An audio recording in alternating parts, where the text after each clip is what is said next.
গোপন সংবাদের ভিত্তিতে সদর কোম্পানি র্যাব 14 ময়মনসিংহের একটি চৌকস আভিযানিক দল ময়মনসিংহ জেলার গৌরীপুর থানার সোনামপুর এলাকা থেকে অভিযুক্ত আমানুল্লাহ মাহমুদ আরাফি ওরফে সাগরকে গ্রেপ্তার করতে সক্ষম হয়। চাঞ্চল্যকর সেই ধর্ষণ মামলার মূল আসামি অবশেষে গ্রেপ্তার। নেত্রকোনার মদন উপজেলার এক মাদ্রাসা ছাত্রীর ধর্ষণ গড়িয়ে এনে অন্তঃসত্ত্বা গরিবের নৃশংস অভিযোগে ফালাই বেরন সেই শিক্ষক আমানুল্লাহ সাগররে আজিয়ে বুধবার ভোর 4:15টায় ময়মনসিংহর গৌরীপুর উপজেলাতুন হাতে নাতে গ্রেপ্তার করছি র্যাব 14 একখান আভিযানিক দল।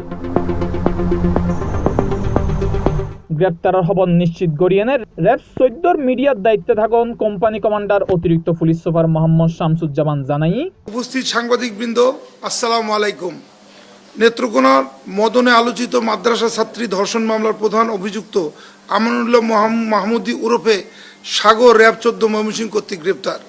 গত 23 এপ্রিল 2026 বাদীর দায়েরকৃত এজাহারের বিবরণে জানা যায় যে ধৃত অভিযুক্ত আমানুল্লাহ মাহমুদ ওরফে সাগর 30 নেত্রকোনা জেলার মদন উপজেলায় হজরত ফাতেমাতুজ্জোহরা মহিলা কওমি মাদ্রাসার প্রতিষ্ঠাতা ও শিক্ষক। ভুক্তভোগী শিশুটি একই এলাকার বাসিন্দা ও পরিবারের একমাত্র কন্যা সন্তান। গৃহ পরিচারিকার কাজ করেন। শিশুটি তার নানির কাছ থেকে ওই মাদ্রাসায় লেখাপড়া করত।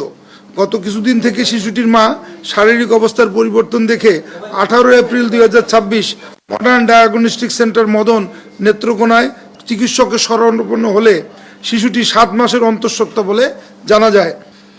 ঘটনার পর থেকেই অভিযুক্ত শিক্ষককে গ্রেপ্তার করতে আমরা র্যাব 14 ছায়া তদন্ত শুরু করে এবং গ্রেপ্তার আতঙ্ক এড়াতে এবং গ্রেপ্তার এড়াতে এই অভিযুক্ত শিক্ষক এলাকা ছেড়ে আত্মগোপনে চলে যায়। এরই ধারাবাহিকতায় গোপন সংবাদের ভিত্তিতে সদর কোম্পানি র্যাব 14 ময়মনসিংহের একটি চৌকস আভিযানিক দল 6 মে 2026 খ্রিস্টাব্দ ভোর আনুমানিক 4:15 ঘটিকায় ময়মনসিংহ জেলার গৌরীপুর থানার সোনামপুর এলাকা থেকে অভিযুক্ত আমানুল্লাহ মাহমুদ আরাফি ওরফে সাগরকে গ্রেপ্তার করতে সক্ষম হয়। জানা যায় প্রায় 4 বছর আগে স্থাপন করা একখান নারী কওমি মাদ্রাসার অন্ধকারের পর্দা সজ্জি নির্যাতিত শিশু নানার বাড়ির থাই এনে এড়ে ফৈত্যু যাইত। বাবার সংসার সারি এনে চলি যাওয়ার হারণে মা সিলেটত গৃহকর্মীর হাজ গড়িয়ে এনে মাইফুয়ারে মাদ্রাসাত ফরাইত।